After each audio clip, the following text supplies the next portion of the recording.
ഷൂസൊക്കെ കെട്ടി ഞാൻ എങ്ങോട്ടാണ് പോകുന്നതെന്നല്ലേ നിങ്ങളിപ്പോൾ വിചാരിക്കുന്നത്? ഞാൻ കുറച്ച് ദിവസങ്ങളിലായിട്ട് ജിമ്മിൽ പോകാൻ തുടങ്ങിയിട്ടുണ്ട്. ജിമ്മിൽ പോവുകയാണെങ്കിലും ഇതിനൊന്നും ഒരു കുറവും വരുത്തിയിട്ടില്ല ഞാൻ. കഴിഞ്ഞ ഓഗസ്റ്റ് 5 തീയതി മുതലാണ് ഞാൻ ജിമ്മ് സ്റ്റാർട്ട് ചെയ്തത്. അതല്ലല്ലോ അങ്ങനെയല്ലേ, നമ്മളെ ശരീരം നമുക്ക് നോക്കണമെന്ന് നമ്മളൊരു ഉറച്ച തീരുമാനം എടുത്തു കഴിഞ്ഞാൽ പിന്നെ പിന്നോട്ട് കാല് വയ്ക്കരുത്. ഇനി നേരെ എൻ്റെ വീട്ടിൽ പോകണം. അവിടുന്ന് ഡ്രസ്സ് മാറിയതിന് ശേഷമാണ് ജിമ്മിൽ പോവുക. അങ്ങനെ ഞാൻ മെല്ലെ ഹോസ്പിറ്റലിൽ വിട്ടിറങ്ങി വണ്ടിയെടുത്ത് വീട്ടിലേക്ക് പോയി. പിന്നെ അവിടുന്ന് ഡ്രസ്സെല്ലാം മാറി ജിമ്മിലെത്തി. ആദ്യ ദിവസങ്ങളിലൊക്കെ കുറച്ച് മടിയും കാര്യങ്ങളുണ്ടായിരുന്നു. പക്ഷേ ജിമ്മെന്ന് പറയുന്നത് നമ്മൾ ശരീരത്തിന് മാത്രമല്ല മനസ്സിനും നല്ലൊരു സുഖം തരുന്ന ഒരു ഏർപ്പാടാണെന്ന് ഞാൻ മനസ്സിലാക്കിയതിന് ശേഷം എനിക്കിതൊരു എപ്പോഴും പോകണം എന്നും മുടക്കരുത് എന്നുള്ളൊരു ലെവലിലേക്ക് ഞാൻ എത്തിക്കഴിഞ്ഞു.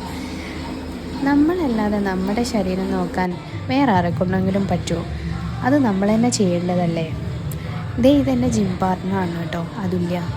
അങ്ങനെ ഞങ്ങൾ ചെസ്റ്റ് വർക്കൗട്ടൊക്കെ കഴിഞ്ഞു. പിന്നെ കുറച്ച് നേരം ത്രെഡ്മില്ലും ചെയ്തു.